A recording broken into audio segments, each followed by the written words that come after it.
అత్యంత అధునాతన విమాన వాహక నౌక ఫుజియాన్ను చైనా ప్రారంభించింది. అమెరికా నౌకాదళంతో పోటీ పడేలా పూర్తి స్వదేశీ పరిజ్ఞానంతో ఫుజియాన్ విమాన వాహక నౌకను నిర్మించింది. చైనా అధ్యక్షుడు జిన్పింగ్ ఫుజియాన్ను లాంఛనంగా ప్రారంభించారు. మరింత అధునాతనంగా 4వ విమాన వాహన నౌకను చైనా నిర్మిస్తున్నట్లు తెలుస్తోంది. అంతర్జాతీయ నివేదిక ప్రకారం అమెరికా వద్ద 219 యుద్ధ నౌకలు ఉండగా చైనా 234 యుద్ధ నౌకలతో ప్రపంచంలోనే అతిపెద్ద నౌకా ఆపరేటింగ్ ఫ్లీట్గా గుర్తింపు పొందింది.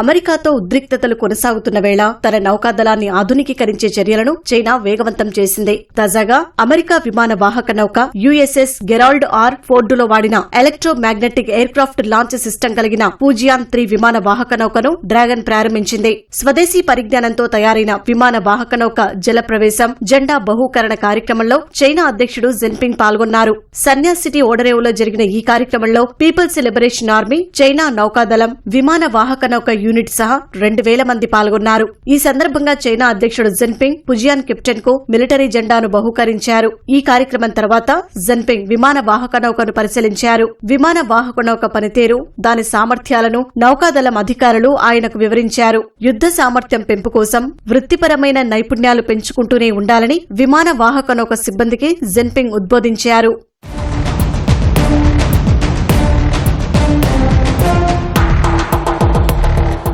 ఫుజియాన్ జల ప్రవేశంతో చైనా వద్ద విమాన వాహక నౌకల సంఖ్య 3కు చేరింది. ఎలక్ట్రోమాగ్నెటిక్ సామర్థ్యం కలిగిన ఈ విమాన వాహక నౌకను పూర్తి స్వదేశీ పరిజ్ఞానంతో నిర్మించింది. 2022 జూన్లో ఫుజియాన్ నిర్మాణానికి శ్రీకారం చుట్టిన చైనా దానికి తూర్పు తీరంలోని ఫుజియాన్ ప్రావిన్స్ పేరు పెట్టింది.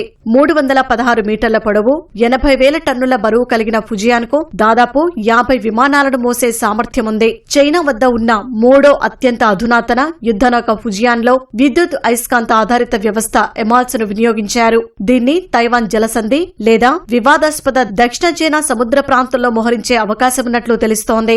అంతర్జాతీయ నివేదిక ప్రకారం అమెరికా వద్ద 219 యుద్ధ నౌకలు ఉండగా చైనా 234 యుద్ధ నౌకలతో ప్రపంచంలోనే అతిపెద్ద నౌకా ఆపరేటింగ్ ఫ్లీట్ గా గుర్తింపు పొందింది.